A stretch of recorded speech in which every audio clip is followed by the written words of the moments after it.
Hello. Welcome to the UC Davis Laboratory at Lake Tahoe. Actually, it's not just one lab, but several different types of labs. In the biology lab, we study the different types of plants and animals that live in the lake, streams, wetlands, and forest. Now, see those microscopes on the bench? We use those to look at the phytoplankton and zooplankton that live in Lake Tahoe. Phytoplankton are also called algae. They're tiny little floating plants, and the phyto part of their name means they need sunlight to grow, just like any other plants.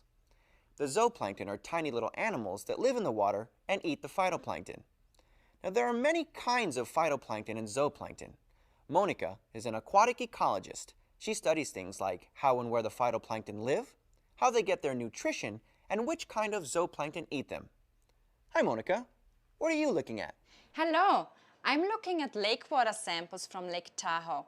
Right now, I'm looking at phytoplankton samples that have been collected from 200 feet down. That's where a lot of the phytoplankton are in Lake Tahoe because that's where the nutrients are. So come on and let's see what we find there. Well, that must be a very powerful microscope. I can see a lot of diatoms. Now, diatoms are the most common type of algae in Lake Tahoe. Zooplankton like to feed on them because they're very nutritious. There are so many other types of algae we can see. There are cryptomonads, chrysophytes, and dinoflagellates. Zooplankton can be easily seen through a microscope without very much magnification. What do you see, Monica? There are a lot of zooplankton. And right now I'm looking at zooplankton samples that have been collected with the plankton net in Lake Tahoe. Zooplankton are generally very important in lakes because they feed on algae. By feeding on algae, the zooplankton help to keep Lake Tahoe from turning green. Now, you can see two different species that look as if they're jumping around. The red one is called Dioptimus and is very common during the summer in Lake Tahoe. The red pigment acts like a sunscreen and protects them from harmful sunlight.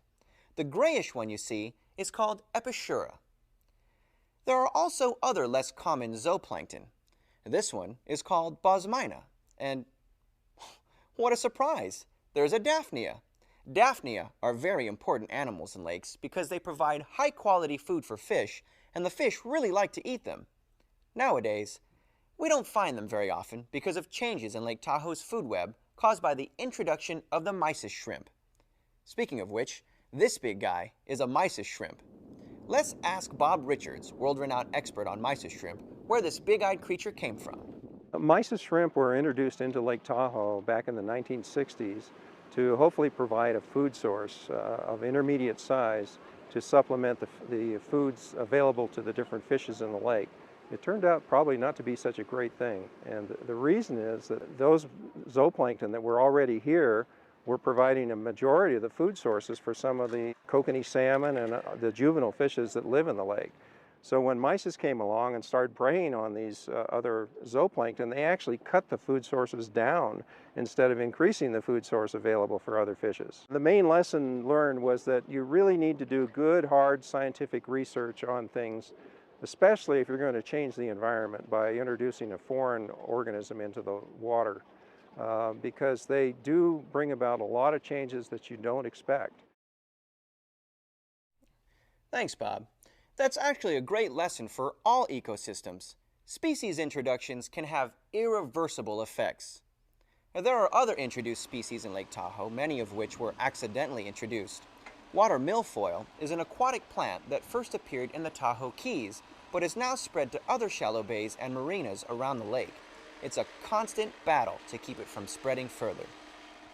Sudeep Chandra has been studying the fish that have been accidentally introduced to Lake Tahoe.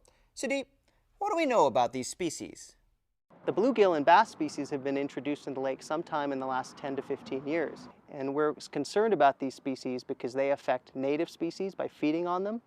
They can also compete with native fish species by eating their food. You really have to ask yourself a question. It's more of a moral question. And the question is, do we want these non-native species within our Lake Tahoe? We're already fighting pretty hard to protect the lake, to keep it clear.